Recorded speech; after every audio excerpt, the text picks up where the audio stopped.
ये वही final goods है बेटा जो मार्केट में बेचने के लिए एक प्रोड्यूसर तैयार है, चाहे वो एक ये मार्कर ही क्यों ना हो, चाहे मेरे आगे लगा हुआ कैमरा ही क्यों ना हो, ठीक है ना बेटा। तो ये सब चीजें क्या है, फाइनल गुड्स हैं जो एक प्रोड्यूसर मार्केट में बेचने के लिए लेकर आया है। और जितने भी प्रोड्यूसर्स हैं, वो जितने भी प्रोड्यूसर्स हैं, सारे मिलकर जितने भी गुड्स एंड सर्विसेज की मार्केट में सप्लाई कर रहे हैं, वो क्या कहलाता है, एग्रीगेट सप्लाई कहलाता है। मैं यहाँ पर अब आपके लिए स्केड्यूल बनाने जा रहा हूं, उसमें हम समझेंगे इसके बारे में। जैसे कि बेटा इनकम है, बहुत जो हमने जो भी कॉन्सेप्ट समझे ना बेटा, वो आपके इस स्केड्यूल में क्लियर होने वाले हैं। या मींस अब ये वो पॉइंट आ गया जहां पर बेसिक नीड्स को पूरा फुलफिल कर लिया गया है। हेलो बच्चों, कैसे हैं आप सब। मेरा नाम है शाहरुख खान और आ गया हूं मैं एक और नई क्लास लेकर आप लोगों के लिए हमारे इस यूट्यूब प्लेटफॉर्म पे, जिसका नाम है FMI करियर इंस्टीट्यूट। जैसा कि बेटा आप सभी को पता है, हमने प्रीवियस क्लास से ही determination of income and employment macro economics का एक चैप्टर हमने स्टार्ट किया है, जिसके अंदर हमने एग्रीगेट डिमांड के बारे में समझा था। तो आज की इस क्लास के अंदर हम लोग एग्रीगेट सप्लाई के बारे में जानने वाले हैं। हम इसके अंदर इसके पूरे डिटेल्ड कॉन्सेप्ट्स को समझेंगे। हम इसके जो थ्योरी पार्ट है इसको बाद में लेंगे, पहले हम कॉन्सेप्ट्स को समझेंगे बच्चों। और उस कॉन्सेप्ट्स में हमारी हमेशा कोशिश रहती है कि हम आपको बहुत इजी लैंग्वेज में इन सब चीजों को समझाएं। तो देखो बच्चों, एग्रीगेट सप्लाई और एग्रीगेट डिमांड जब भी हम पढ़ते हैं ना, तो हमें हमारा जो समझने का मोड होता है ना, उसको चेंज करना पड़ता है। जब भी आप डिमांड पढ़ते हैं ना बच्चों, तो आप अपने आप को कंज्यूमर माने, तो बहुत ज्यादा इजी हो जाता है डिमांड के कॉन्सेप्ट्स को समझना। वैसे ही जब भी आप एग्रीगेट सप्लाई या सिर्फ सप्लाई भी पढ़ते हैं, तो अपने आप को आप प्रोड्यूसर माने, अपने आप को एक बिजनेसमैन माने, और उससे जब आप इन कॉन्सेप्ट्स को समझेंगे तो बहुत इजी हो जाएगा आपके लिए इन चीजों को समझना। बहुत इंपॉर्टेंट टॉपिक है, बहुत कॉन्सेप्चुअल टॉपिक है बेटा, बहुत मजा आने वाला है इस कॉन्सेप्ट को क्लियर करते समय। तो देखो बेटा, एग्रीगेट वर्ड जो हमारे पास में आया है, और एग्रीगेट वर्ड से मिलकर बना है हमारा एग्रीगेट सप्लाई। तो चलो इसी से समझते हैं और इसी से स्टार्ट करते हैं और इसी के मीनिंग से समझने की कोशिश करते हैं। तो देखो बेटा, एग्रीगेट क्या होता है ये हमने प्रीवियस क्लास में भी डिस्कशन किया था, बट मैं इस क्लास में भी आपको समझाऊंगा, क्योंकि मुझे पता है बहुत सारे बच्चे हमारी इस क्लास में नए भी हैं। तो बेटा आप इसको भी समझो और आप हमारी प्रीवियस क्लास को भी जरूर देखना, तो आपका डिमांड भी क्लियर हो जाएगा और सप्लाई भी क्लियर हो जाएगा। और आप सभी को अगर हमारी वीडियोस अच्छी लगती हैं बेटा, तो मेरी हम्बल रिक्वेस्ट है आप सभी से, बेटा प्लीज लाइक करना हमारी वीडियोस को, शेयर करना बिल्कुल मत भूलना, और सब्सक्राइब करना, और बेल आइकन को भी प्रेस जरूर करना बेटा। ठीक है, स्टार्ट करते हैं बेटा सप्लाई वर्ड से। किससे स्टार्ट करते हैं बेटा? सप्लाई वर्ड से। सप्लाई मतलब क्या होता है, तो पहले इसको समझ लेते हैं सप्लाई वर्ड क्या होता है। जब भी कोई प्रोड्यूसर, जब भी कोई बिजनेसमैन अपनी गुड्स एंड सर्विसेज को बेचने के लिए मार्केट में लेकर आता है, उसे ही हम सप्लाई कहते हैं बेटा। इज दैट क्लियर बेटा? कोई मतलब कोई ऐसा विचित्र मीनिंग नहीं होता है कि भाई हम सप्लाई, सर इकोनॉमिक्स में पढ़ रहे हैं तो कोई विचित्र वर्ड या विचित्र मीनिंग सीखने को मिलेगा, ऐसा कुछ नहीं है। सप्लाई शब्द सुनकर ही जो डेफिनेशन आपके मन में, आपके दिमाग में बन रही ना बेटा, वही एक्चुअल में समझने के लिए डेफिनेशन है। आप उसको अदर वे में समझने की कोशिश करते हो ना बेटा, तभी जाके कंफ्यूजन क्रिएट होता है। इसीलिए सप्लाई का सिंपल मीनिंग क्या है कि कोई भी प्रोड्यूसर या कोई भी बिजनेसमैन अपने गुड्स एंड सर्विसेज को बेचने के लिए मार्केट में लेकर आता है, तो वो सप्लाई कहलाता है। इज दैट क्लियर बेटा?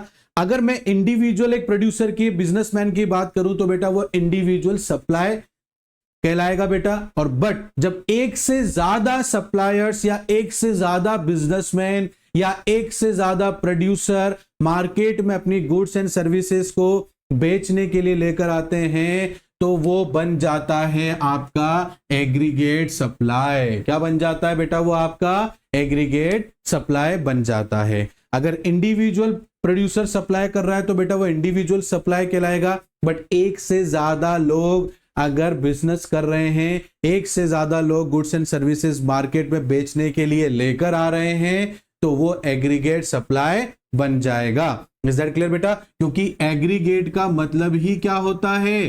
टोटल। क्या होता है बेटा? टोटल। तो टोटल सप्लाई जो है बेटा, उसे हम क्या बोलेंगे? एग्रीगेट सप्लाई कहेंगे बेटा। आई होप आपको अच्छे समझ में आ गया होगा कि एग्रीगेट सप्लाई क्या होता है। इज दैट क्लियर बेटा? अब देखो बेटा, सप्लाई करने के लिए पहले गुड्स भी तो बनाना पड़ेगा। जिस भी गुड्स के अंदर आप डील करना चाहते हो, डील मींस मतलब आप जिस भी गुड्स में बिजनेस करना चाहते हो बेटा, या किसी भी गुड्स को आप प्रोड्यूस करना चाहते हो बेटा, तो प्रोड्यूस करने के लिए आपको चीजों की रिक्वायरमेंट तो होगी या नहीं होगी? बिल्कुल होगी सर। तो किसी भी गुड्स को बनाने के लिए हमें जिन चीजों की रिक्वायरमेंट्स होती है ना बेटा, उन चीजों को हम बोलते हैं फैक्टर ऑफ प्रोडक्शन। क्या बोलते हैं बेटा? फैक्टर ऑफ प्रोडक्शन बोलते हैं बेटा।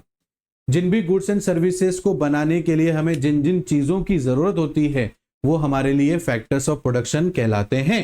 इज दैट क्लियर बेटा? और आपके लिए जो फैक्टर्स ऑफ प्रोडक्शन है ना बेटा, ये 4 प्रकार के आपको चाहिए। इन 4 प्रकार की चीजें अगर आपको मिल गई तो आप अपने गुड्स एंड सर्विसेज को बना लोगे और उसको मार्केट में अवेलेबल करा सकते हो। सर वो 4 चीजें क्या है? जैसे पहला है लैंड, दूसरा है लेबर, तीसरा आपके पास में हो गया बेटा कैपिटल, और चौथा आपके पास में हो जाएगा एंटरप्रेन्योरशिप। क्या हो जाएगा बेटा? एंटरप्रेन्योरशिप। इज दैट क्लियर बेटा? आ रही है बात समझ में आप लोगों को? तो ये 4 चीजें आपको चाहिए, और जब ये 4 चीजें आपके पास में होंगी बेटा, तो आप क्या कर सकते हो? अपने गुड्स एंड सर्विसेज को प्रोड्यूस कर सकते हो। इज दैट क्लियर बेटा? तो एक प्रोड्यूसर को अपने गुड्स एंड सर्विसेज को प्रोडक्शन करने के लिए जिन चीजों की जरूरत पड़ती है वो लैंड, लेबर, कैपिटल और एंटरप्राइजेज है, और इनको अगर एक ही शब्द में बोलना है तो वो फैक्टर्स ऑफ प्रोडक्शन कहलाएगा। जब इन सब चारों चीजों को मिला दिया जाता है तो आपका एक गुड्स एंड सर्विसेज बन जाता है बेटा। और ये कौन सा गुड्स एंड सर्विसेज बनता है बेटा? Final goods and services. इन सब चीजों की मदद से जब हम एक प्रोडक्शन, एक गुड्स बनाते हैं, वो हमारे लिए फाइनल गुड्स या सर्विसेज होता है। ये फाइनल गुड्स एंड सर्विसेज बेटा वही हैं जो मार्केट में बेचने के लिए अवेलेबल होते हैं। क्या होते हैं बेटा? मार्केट में अवेलेबल किए जाते हैं, ये वही गुड्स है बेटा। इज दैट क्लियर बेटा? और आपने जो इनके ऊपर खर्चा किया, वो एक प्रोड्यूसर के लिए जब भी वो किसी गुड्स एंड सर्विसेज को बनाता है बेटा, तो वो जब किसी गुड्स एंड सर्विसेज को बनाता है तो उस पर जो वो खर्चा करता है उसे हम क्या कहते हैं बेटा? कॉस्ट कहते हैं बेटा। क्या कहते हैं? कॉस्ट कहते हैं। ठीक है बेटा? और आप किस पर खर्चा कर रहे हो? फैक्टर ऑफ प्रोडक्शन के ऊपर। गुड्स एंड सर्विसेज बनाने के लिए जिन जिन चीजों की रिक्वायरमेंट होती है उन चीजों के ऊपर आप खर्चा कर रहे हो बेटा, इसीलिए इसको क्या बोला जाएगा? फैक्टर कॉस्ट बोला जाएगा। इज दैट क्लियर बेटा? मेरी बात आपको अच्छे समझ में आ रही है कि नहीं आ रही है बेटा? प्लीज कमेंट करके जरूर बताना। फिर भी कोई डाउट रहता है बेटा तो आप व्हाट्सएप के जरिए हमसे टच हो सकते हैं और अपने डाउट को क्लियर कर सकते हैं। इज दैट क्लियर बेटा? तो बने रहिए, आगे कंटिन्यू करते हैं बेटा। तो मैंने आपको यहाँ पर एग्रीगेट सप्लाई समझाया। एग्रीगेट सप्लाई क्या होता है? फैक्टर्स ऑफ प्रोडक्शन मैंने आपको समझाया, वो क्या होता है? फैक्टर्स ऑफ प्रोडक्शन कितने प्रकार के होते हैं वो मैंने आपको समझाया। फैक्टर कॉस्ट किसे कहते हैं और फाइनल गुड्स एंड सर्विसेज किसे कहते हैं। इसलिए बेटा कहा जाता है कि जो total final goods and services है वो अवेलेबल किया जाता है सभी प्रोड्यूसर्स के द्वारा, उसे ही हम एग्रीगेट सप्लाई कहते हैं। तो बात पे जरूर ध्यान देना बेटा, फाइनल गुड्स एंड सर्विसेज, यार ही ना बात समझ में, इसलिए मैंने यहां पर आपको समझाया है कि फाइनल गुड्स एंड सर्विसेज किसे कहते हैं। ठीक है ना बेटा?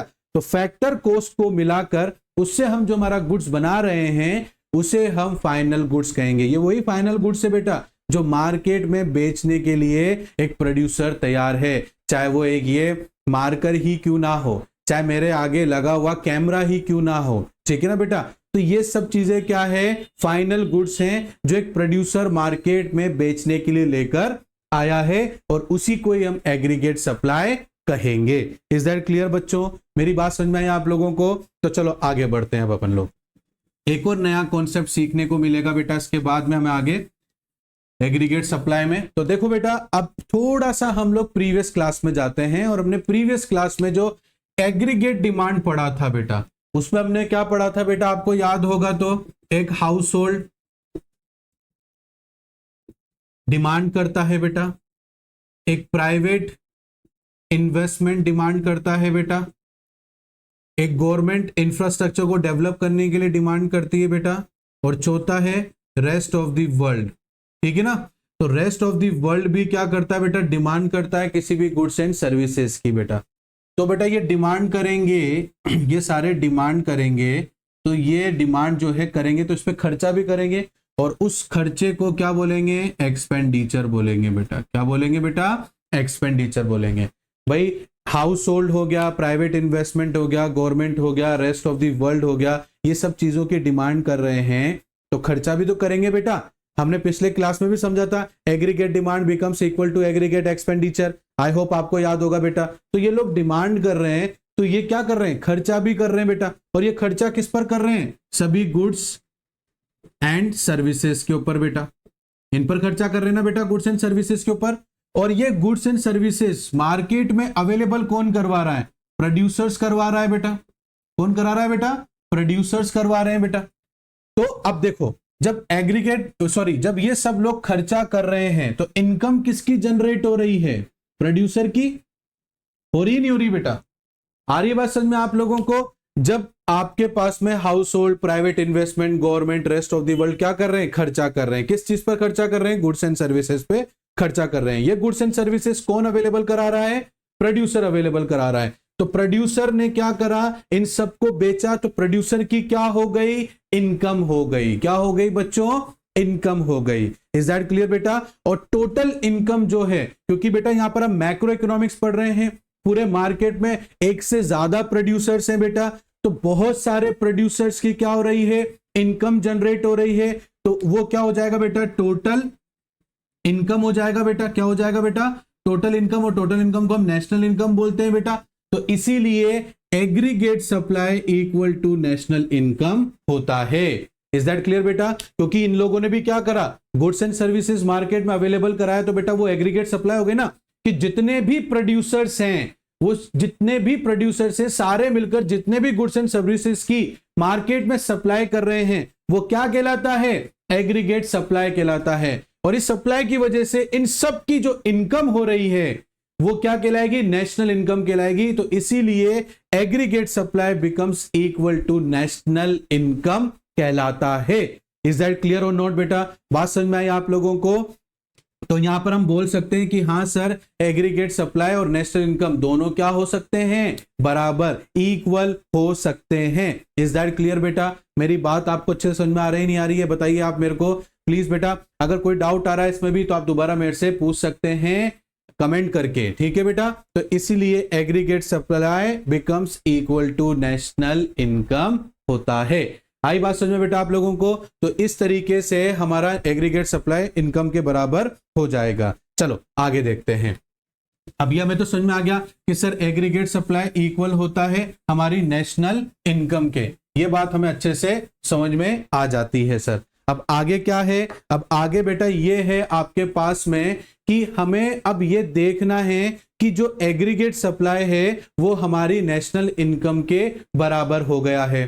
तो बेटा जब एक प्रोड्यूसर की इनकम होती है या सभी प्रोड्यूसर्स की इनकम होती है, हम तो सभी पे ही बात करते हैं क्योंकि हम मैक्रो पढ़ रहे हैं बेटा।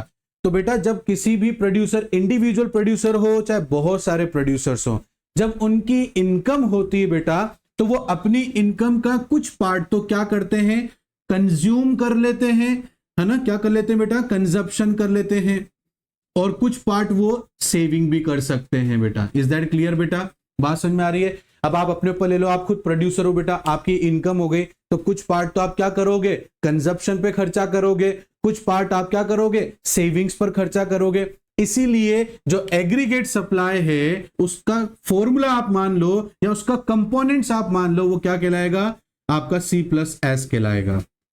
क्या कहलाएगा बेटा, C+S। क्योंकि एग्रीगेट सप्लाई में जो आपकी इनकम हुई है उस इनकम का कुछ पार्ट ऐसा माना जाएगा कि आप अपने कंजप्शन पे खर्च करोगे और कुछ पार्ट आप जो है अपने सेविंग पर खर्च करोगे। ऐसा ही तो रियल लाइफ में होता है बेटा। अगर आप अपनी इनकम जनरेट करोगे बेटा तो उसका कुछ पार्ट तो कंज्यूम करोगे ना, और कुछ पार्ट आपका जो बच जाएगा उसको आप भविष्य के लिए क्या कर लोगे, बचा के रख लोगे। तो भविष्य के लिए बचाना मींस क्या हो गया, सेविंग्स हो गया बेटा। इसीलिए एग्रीगेट सप्लाई का जो कंपोनेंट्स है या मैं कहूं फॉर्मूला है वो क्या है, C+S कहलाएगा। इज दैट क्लियर बेटा। तो हमने यहां पर दो बातें समझी बेटा। दो बातें हमने क्या समझी यहां पर कि aggregate supply becomes equal to national income. उसके पीछे का रीजन भी हमने बहुत अच्छे से समझा बेटा। उसके बाद में एग्रीगेट सप्लाई क्यों C+S होता है उसके बारे में भी हमने समझा। आई होप आपको ये दोनों चीजें समझ में आ गई होंगी। तो चलो आगे बढ़ते हैं बेटा। अब मैं आपको ना इस चीज में एक और बहुत बड़ा कंफ्यूजन दूर करूंगा। जब भी कभी आप किसी बुक से भी पढ़ते हो या कभी भी कोई नोट से भी पढ़ रहे हो या आपने बहुत सारी जगहों पर एग्रीगेट सप्लाई के अंदर जब भी डायग्राम बनाते हैं तो एक चीज नोटिस करी होगी, जो ये सप्लाई कर्व की लाइन होती है जिसको हम एग्रीगेट सप्लाई यहां पर हम लोग बोल रहे हैं बेटा, इसमें हमेशा यहां पर ये ऐसे ना 45 डिग्री रहता है बेटा। क्या रहता है बेटा? ये 45 डिग्री रहता है। सर ये 45 डिग्री ऐसे क्यों रहता है? हमेशा एग्रीगेट सप्लाई में ऐसा 45 डिग्री क्यों माना जाता है सर? तो देखो बेटा, थोड़ा सा यहां पर आपको मैथमेटिकली मैं समझाऊंगा। जैसे कि बेटा ये आपकी क्या हो जाएगी, नेशनल इनकम हो जाएगी आपकी, और ये आपका एग्रीगेट सप्लाई हो जाएगा जहां पर C+S आपका रहने वाला है। इज दैट क्लियर बेटा? तो देखो बेटा 45 डिग्री इसलिए होता है, अगर मैं इस पूरे इस y एक्सिस और x एक्सिस को देखूं बेटा तो ये मेरा पूरा क्या है बेटा, 90 डिग्री का है बेटा। बिल्कुल 90 डिग्री का, आप सबने मैथ्स पढ़ी हुई बेटा, तो ये 90 डिग्री का है बेटा। तो यहां पर मैंने आपको एक चीज बताया था बेटा कि aggregate supply becomes equal to national income है। तो यहां पर बेटा देखो 90 डिग्री का हाफ कितना हो जाएगा, 45 डिग्री हो जाएगा बेटा। कितना हो जाएगा? 45 डिग्री हो जाएगा बेटा। इसी वजह से क्योंकि आधी मतलब दोनों क्या होंगे, इक्वल्स होंगे। तो यहां पर 90 डिग्री का इक्वल कितना हो जाएगा, 45। तो मतलब यहां पर ये एग्रीगेट सप्लाई हो गया, ये आपकी इनकम हो गई, दोनों क्या हो गए हैं, इक्वल हो गए हैं। इसी वजह से जो यहां पर कर्व बन रहा है एग्रीगेट सप्लाई का वो 45 डिग्री पर बनेगा, जो कि हमें यह बताता है कि aggregate supply equal to national income या इनकम होता है। इसी वजह से एग्रीगेट सप्लाई 45 डिग्री का होता है बेटा। आई होप आपको यह चीज अच्छे से समझ में आ गया होगा। ये जो डाउट हमें परेशान कर रहा था ये आपको समझ में आ गया होगा। मैं एक बार और रिपीट कर देता हूं बेटा, है ना, मेरे मन की संतुष्टि के लिए भी और आपके लिए भी, कि 45 डिग्री इस वजह से होता है बेटा ये क्योंकि एग्रीगेट सप्लाई और इनकम दोनों इक्वल होते हैं। उस चीज को दर्शाने के लिए 45 डिग्री होता है। ये 45 डिग्री ये आपको बताता है कि एग्रीगेट सप्लाई और इनकम बराबर होती हैं। इज दैट क्लियर बेटा? आ रही है बात समझ में आप लोगों को? चलो, तो हमने यहां पर आज बहुत सारे कॉन्सेप्ट्स के बारे में जाना और सीखा, और 45 डिग्री क्या होता है ये भी हमने देखा है। चलो अब बहुत सारे मैजिक्स हम लोग जो हैं देखने वाले हैं किसके अंदर बेटा, स्केड्यूल्स के अंदर। मैं यहां पर अब आपके लिए स्केड्यूल बनाने जा रहा हूं, उसमें हम समझेंगे इसके बारे में। जैसे कि बेटा इनकम है, बहुत जो हमने जो भी कॉन्सेप्ट समझे ना बेटा वो आपके इस स्केड्यूल में क्लियर होने वाले हैं। जैसे कि मैं इनकम लेता हूं बेटा 0, 40, 80, 120। क्या लेता हूं बेटा? 0, 40, 80, 120, 160 और 200। ये आपकी इनकम हो गया बेटा। और आपका दूसरा हो गया कंजप्शन। क्या हो गया बेटा? कंजप्शन, जिसको हम C से डिनोट करेंगे बेटा। किससे डिनोट करेंगे? C से डिनोट करेंगे। तो ये आपका 20, 50, 80, 110, ठीक है, 140 और 170 हो जाएगा बेटा। उसके बाद में बेटा ये हमारी सेविंग्स है बेटा, जिसको हम S से डिनोट करेंगे बेटा। किससे डिनोट करेंगे बेटा? S से। तो ये हमारा -20, -10, 0, ये 10, 20 और 30 ये हमारा हो जाता है बेटा। एग्रीगेट सप्लाई कैसे निकलेगा? C+S करके। सर ये रहा C और ये रहा S, इन दोनों को अगर हम प्लस कर देंगे बेटा तो हमारे पास में क्या हो जाएगा? एग्रीगेट सप्लाई आ जाएगा। तो बेटा ये हमारा 0 हो गया, ये हमारा 40 हो गया, ये हमारा क्या हो गया बेटा? कुछ भी नहीं है, ये भी 80 हो जाएगा, ये 120 हो जाएगा, 160 हो जाएगा और 200 हो जाएगा। इज दैट क्लियर बेटा? ये आपके पास में हमारा स्केड्यूल आ गया है। अब देखना बेटा इसके अंदर हम रिलेशन समझेंगे बहुत सारे। तो देखो बेटा पहली चीज, जीरो इनकम पर कंजप्शन हो रहा है। तो जिन बच्चों ने एग्रीगेट डिमांड कवर किया था हमारे क्लास के अंदर तो उनको पता होगा कि जीरो कंजप्शन पर भी जीरो इनकम पर भी कंजप्शन किया जाता है, ठीक है ना। आपकी इनकम नहीं है फिर भी कंज्यूम तो करोगे गुड्स एंड सर्विसेज का, वो तो बंद नहीं कर सकते क्योंकि हर इंसान को बेसिक नीड्स की जरूरत होती है बेटा। तो बेसिक नीड्स अगर इनकम जीरो है तो भी हमें फुलफिल करनी पड़ती है, और फुलफिल करने के मैंने आपको 3 रास्ते बताए थे बेटा। या तो आप अपनी प्रीवियस सेविंग का इस्तेमाल करोगे, या अपने एसेट्स बेच दोगे, या किसी से लोन लोगे, बट जीरो इनकम पर जो आपकी बेसिक नीड्स है उसे आप फुलफिल करोगे बेटा। और इसी को ही जीरो इनकम पर जो हम कंजप्शन करते हैं ना, तो ये जीरो इनकम पर जो हम कंजप्शन करते हैं इसको ऑटोनोमस बोलते हैं बेटा। क्या बोलते हैं बेटा? मैं दोबारा लिख देता हूं यहां पर, ऑटोनोमस कंजप्शन बोलते हैं बेटा। जीरो इनकम पर जो आप कंजप्शन कर रहे हो उसे ऑटोनोमस कंजप्शन बोलते हैं बेटा। इज दैट क्लियर बेटा? अब देखो यहां पर एक और चीज है बेटा, जीरो इनकम पर कंजप्शन ऑटोनोमस पर है तो सेविंग्स कैसे होगी? तो सेविंग नेगेटिव होगी बेटा, और आपका एग्रीगेट सप्लाई क्या रहेगा? जीरो रहेगा। क्या रहेगा बेटा? एग्रीगेट सप्लाई जीरो रहेगा। अब जैसे जैसे बेटा आपकी इनकम बढ़ेगी आपका कंजप्शन लेवल बढ़ेगा, बट इस यहां तक क्या रहेगा बेटा? अगर आप ध्यान से देखोगे तो यहां पर कंजप्शन ग्रेटर देन इनकम है, कंजप्शन बड़ा है इनकम से।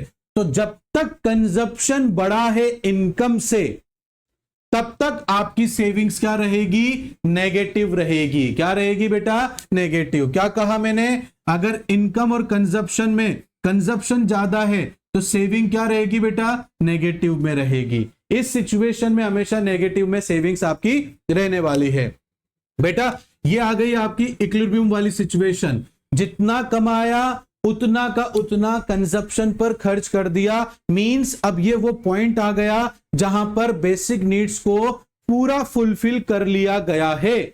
जितना कमाया उतना ही हमारा कंजप्शन में खर्च हो गया, मतलब आपकी बेसिक नीड्स क्या हो गई? एक ऐसे पॉइंट पर आ गई है जहां पर वो फुलफिल हो गई है। अब इसके बाद में क्या होगा? आपकी इनकम बढ़ेगी, कंजप्शन भी बढ़ेगा, but not more than income. बस जब आपकी इनकम ग्रेटर देन कंजप्शन हो तो सेविंग पॉजिटिव में होना स्टार्ट हो जाएगी। ये दो बेसिक सिचुएशन है बेटा जो आपको याद रखनी है, भूलना नहीं है। Income smaller than consumption then savings becomes negative, income greater than consumption then saving becomes positive. Is that clear बेटा? आ रही है बात समझ में आप लोगों को? तो इस तरीके से इनकम बढ़ेगी, कंजप्शन भी बढ़ेगा, बट कंजप्शन ज्यादा नहीं बढ़ेगा इनकम से। इज दैट क्लियर बेटा? बात समझ में आ रही है आप लोगों को? चलो एक मैजिक दिखाता हूं आपको मैंने क्या कहा था? Aggregate supply becomes equal to national income, ये बोला था बेटा मैंने, या इनकम बोला था बेटा मैंने यहां पर। तो देखो बेटा अब आप टेबल को ध्यान से देखो, 0, 40, 80, 120, 160, 200। तो यहां देखो 0, 40, 80, 120, 160 और 200। तो इसका मतलब क्या हो गया? इनकम बराबर है कंजप्शन के। किसके बराबर है बेटा? इनकम बराबर है कंजप्शन के। इज दैट क्लियर बेटा? आ गई बात समझ में आप सभी को? ये हमारा पूरा रिलेशन समझ में आपको आई होप आ गया होगा। इज दैट क्लियर बेटा? अगर मैं डायग्राम बनाऊं बेटा तो ये देखो, ये आपका एक्स एक्सिस हो गया बच्चे, ये आपका 0 हो गया, ये वाई एक्सिस हो गया बेटा, ये आपकी इनकम का लाइन हो गया बेटा, और ये आपका एग्रीगेट सप्लाई जिसमें C+S है बेटा। ठीक है, तो यहां पर आपका जो कर्व है बेटा वो ऐसा जा रहा है बेटा, जो कि 45 डिग्री है। 45 डिग्री क्यों है बेटा? मैंने आप सभी को बताया। इज दैट क्लियर बेटा? तो ये आपका इनकम, कंजप्शन, सेविंग बराबर क्या हो गया बेटा? Aggregate supply. तो एग्रीगेट सप्लाई और नेशनल इनकम बराबर हो गया। मैंने बताया ना बेटा आपको, देखो 0, 40, 80, 120, 160, 200, और यहां पर भी देखो एग्रीगेट सप्लाई बराबर है।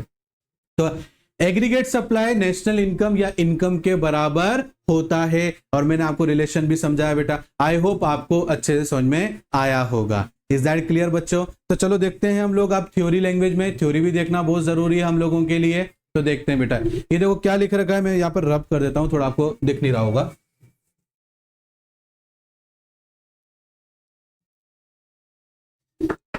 तो देखो बेटा यहां पर लिख रखा है, aggregate supply is related with the total supply of final goods and services by all the producer in an economy. It means that aggregate supply depends on the production made by producers. बात समझ में आ गई ना बेटा आपको? क्या लिख रखा है? यहां लिख रखा है कि सर टोटल सप्लाई है फाइनल गुड्स एंड सर्विसेज की, किसके द्वारा? सभी प्रोड्यूसर्स के द्वारा। कहां पर? इकोनॉमी मींस मार्केट के अंदर। इसका मतलब क्या हो गया, एग्रीगेट सप्लाई जो होता है प्रोडक्शन के ऊपर डिपेंड करता है। 4 फैक्टर्स ऑफ प्रोडक्शन बेटा, 4 फैक्टर्स ऑफ प्रोडक्शन हमें चाहिए, जैसे लैंड चाहिए, लेबर चाहिए, कैपिटल चाहिए, एंटरप्राइजेस चाहिए, ये हमें प्रोडक्शन के लिए नीड होती है। आगे देखो बेटा, आगे क्या है, aggregate supply is the total amount of money value. मैंने कहा था ना आपसे, फैक्टर कोस्ट याद रखना, फैक्टर कोस्ट, जितनी भी फैक्टर कोस्ट है सभी प्रोड्यूसर के द्वारा, वही मनी वैल्यू है गुड्स एंड सर्विसेज की। इज दैट क्लियर बेटा? एक प्रोड्यूसर के सारा जो फैक्टर कोस्ट है, सभी प्रोड्यूसर की फैक्टर कोस्ट को अगर आप प्लस कर दोगे तो वो एग्रीगेट सप्लाई कहलाएगा, क्योंकि वो फैक्टर कोस्ट क्या है, मनी वैल्यू है, किसकी, सभी गुड्स और सर्विसेज की, जिसको मार्केट में बेचने के लिए सभी प्रोड्यूसर्स क्या है, तैयार हैं। ठीक है, aggregate supply equal to national income कैसे होता है, मैंने आपको पूरा इसमें समझाया बेटा।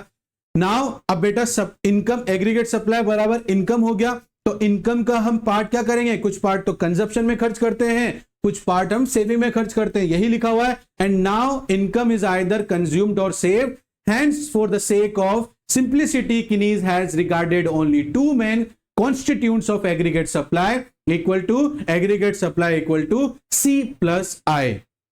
इज दैट क्लियर बेटा? ये हमारा जो है यहाँ पर डायग्राम है बेटा, जो मैंने आपको समझाया उसी बेसिस पर ये डायग्राम मैंने बनाया है यहाँ पर भी। तो देखो बेटा, यहाँ पर आप देखोगे जीरो इनकम पर भी कंजप्शन हो रहा है, और ऐसी सिचुएशन को ऑटोनोमस कंजप्शन कहते हैं। और ऑटोनोमस कंजप्शन में 2 चीजें आपको नोटिस करनी है, ऑटोनोमस कंजप्शन में सेविंग्स नेगेटिव में है और एग्रीगेट सप्लाई 0 है। बट जैसे जैसे इनकम बढ़ेगी वैसे वैसे कंजप्शन बढ़ेगा। बट बेटा, जब तक कंजप्शन ग्रेटर देन इनकम रहेगा, सेविंग्स नेगेटिव में रहेगी, फिर एक सिचुएशन आएगी जहां पर इनकम बराबर कंजप्शन हो जाएगा, इट मींस वहां पर 0 सेविंग हो जाएगी, और यहां पर जो बेसिक नीड्स है किसी भी कंजप्शन की, वो क्या हो गई है, फुलफिल हो गई है। अब इसके बाद इनकम बढ़ेगी तो कंजप्शन भी बढ़ेगा, बट इनकम हमेशा अब ग्रेटर देन कंजप्शन रहेगी, और जब भी इनकम ग्रेटर देन कंजप्शन रहेगा आपकी सेविंग पॉजिटिव में रहने वाली है। ये मैंने आपको 3 रिलेशन समझाया, और एक मेन रिलेशन था किस चीज का, national income, sorry aggregate supply जो है इनकम के बराबर होगा। ये मैंने आपसे बोला था ना बेटा कि एग्रीगेट सप्लाई इनकम के बराबर होगा बेटा। अब आपके सामने एग्जांपल है, देखो बेटा, 0 इनकम है, एग्रीगेट सप्लाई भी 0 है बेटा। 40 इनकम है, एग्रीगेट सप्लाई भी 40 है। 80 इनकम है, 80 एग्रीगेट सप्लाई है। 120 इनकम है, 120 एग्रीगेट सप्लाई। 160 इनकम है, 160 ही एग्रीगेट सप्लाई है। 200 इनकम है तो 200 ही एग्रीगेट सप्लाई है। इसी ने तो हमें दर्शाया है, देखो 45 डिग्री का लाइन इसीलिए होता है क्योंकि 45 डिग्री हमसे क्या कह रहा है, 45 डिग्री हमसे कह रहा है कि सर एग्रीगेट सप्लाई और इनकम क्या होता है, बराबर होता है। इज दैट क्लियर बच्चों? आई होप आपको आज एग्रीगेट सप्लाई भी बहुत अच्छे से समझ में आया होगा। फिर भी कोई डाउट रहता है बेटा, कोई कॉन्सेप्ट आपका क्लियर नहीं हो पाता है बेटा, नीचे स्क्रीन पर नंबर चल रहे हैं, आप व्हाट्सएप पे हमसे डायरेक्टली पूछ सकते हैं अगर आपको कोई भी डाउट रहता है तो चलिए आज की क्लास को हम यही करते हैं ब्रेक। मिलते हैं नई क्लास के अंदर एक नए कॉन्सेप्ट के साथ में, तब तक इसी तरीके से आप लोग अपना हार्ड वर्क करते रहिए। मिलते हैं अगली क्लास के अंदर, तब तक के लिए thank you and bye bye.